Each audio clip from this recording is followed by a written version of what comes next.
Welcome to San Diego Market Movers. I'm your host, Valley, and I'm here with Sarah Ward. Welcome back. Thank you so much. How are you doing today? I'm great. Thanks for asking. So, Sarah, I know you've invested as when you were young. I invested in real estate when I was young, but now's another new time. Should people still buy when they're young in their 20s?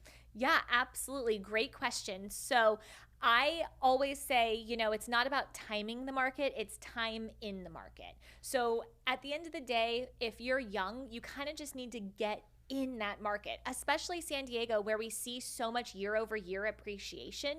People start to fall behind. I bought my first property when I was 24. It's totally doable, right? It takes high W-2 income. It takes getting a little bit uncomfortable, right? And saving up for that down payment, and you can make it happen. So there's a lot of different strategies, and we can kind of delve into that if you'd like. Yeah, I would like to hear your strategies. Yeah, absolutely. So the strategy I used is kind of that house hacking BRRRR method. So I personally bought a duplex. My fiance and I lived in one, and then we rented out the other, which was fantastic. And it really just made sense for me as a 24-year-old, just from basic math, right? The idea that I could buy a house and then my tenants would pay for half of my mortgage, like it's just basic math there. It got me into San Diego real estate, and now that property's doubled in value, right? With this appreciation market we're in. So that's one strategy, is the multifamily strategy. Obviously, it's getting expensive here, so you need to kind of have $1 million budget to make it happen, sadly. Like, I'm sorry to be the one to say it.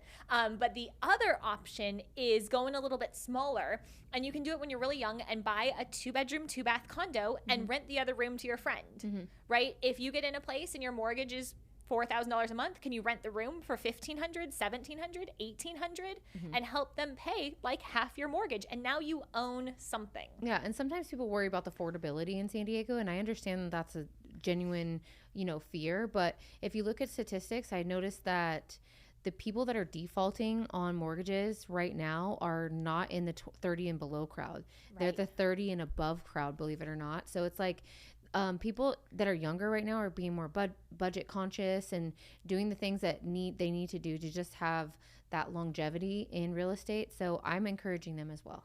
Yeah, absolutely. And you have to ask yourself, if you're one of the people that's saying, hey, I want to save up and get something better and bigger, can you outsave the pace of appreciation? Most likely not.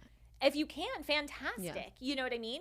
But if you can't save more than house prices are rising, then buy something. Buy a little condo. Buy something temporary. And real estate, I always say, is like, you got to be able to live there for 2 years, right?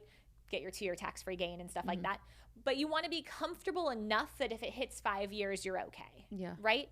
But it's temporary. So get into the market. All boats rise. Ride the wave of appreciation. And then when you're a little older, you have options. You can rent it. You can sell it, Yeah. I love that saying, all boats rise. Yeah. I love that, Sarah. Well, thank you so much for sharing again your expertise. Come back on the show soon. Thank you so much. Thanks, guys.